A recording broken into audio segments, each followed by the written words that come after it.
Bonjour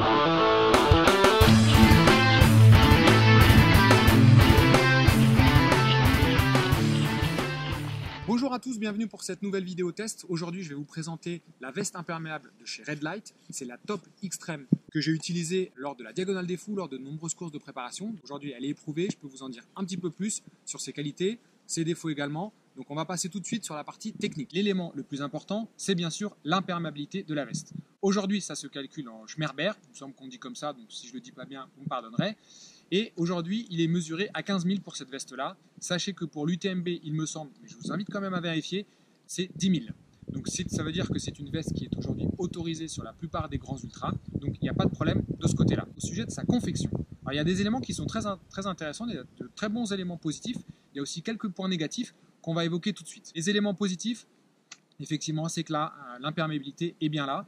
Alors, et bien sûr, je ne vais pas vous mentir, comme toutes les vestes imperméables, quand il pleut, ça passe pas. Par contre, quand vous commencez à transpirer énormément dans la veste, bien sûr, vous avez au bout d'un moment le sentiment d'être aussi trempé à l'intérieur.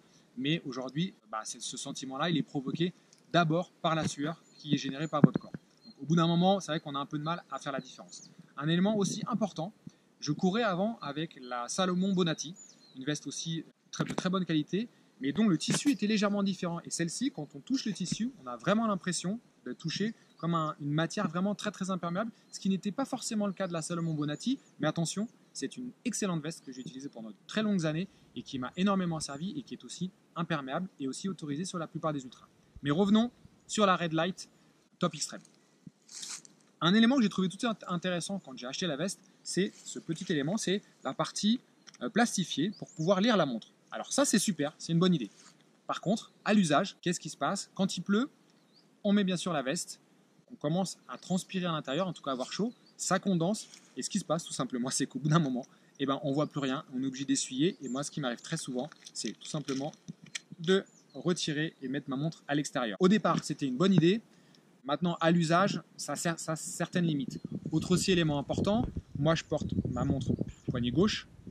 Ceux qui portent la montre poignet droit, ils n'ont pas cet avantage-là. Donc, petite info pour Red Light, ce serait bien de penser à tous les cas de figure. Ensuite, on a à l'avant deux poches imperméables, qui sont celles-ci, donc très pratiques.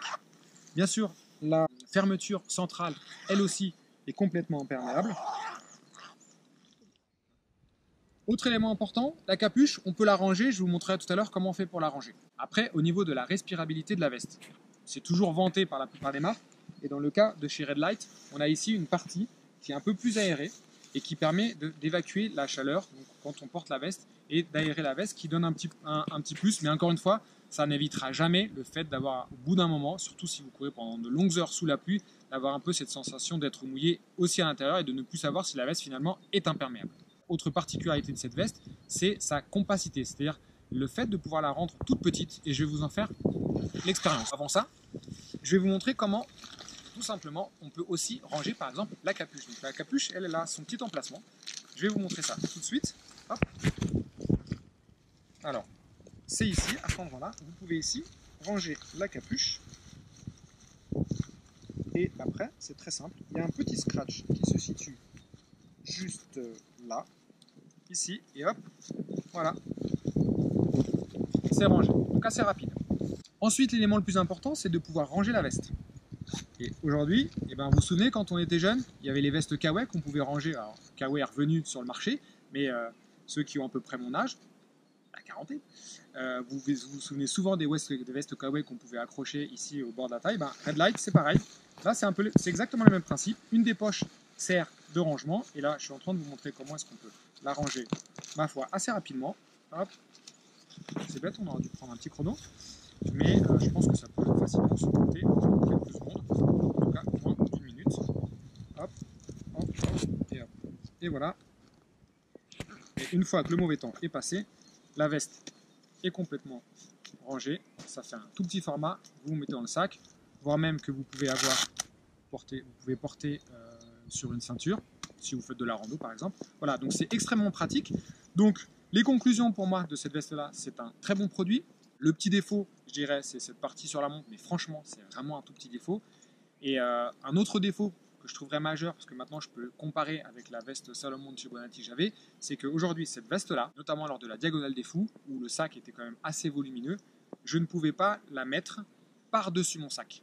C'est-à-dire que ça ne fermait pas. Avec les 2 gourdes à l'avant et le sac rempli derrière, je ne pouvais pas sortir la veste, la mettre par-dessus et fermer. Sauf ce que je pouvais faire avec l'autre veste. Mais très franchement, c'est pas non plus dérangeant. C'est vrai que c'est pratique, mais c'est pas non plus ultra dérangeant. C'est une marque française, donc toujours très, très sympa. J'espère que cette vidéo vous aura plu. N'hésitez pas à mettre un petit like, à me suivre sur les réseaux sociaux, Facebook Trailito, Instagram Trailito. Puis je pense que vous l'avez remarqué, à côté de moi, il y a un petit personnage. C'est mon fidèle compagnon, il s'appelle Guess. C'est lui mon sparring partner à l'entraînement. Donc voilà. Guess, tu fais un petit coucou? Voilà, allez, ciao pour une prochaine vidéo. Salut!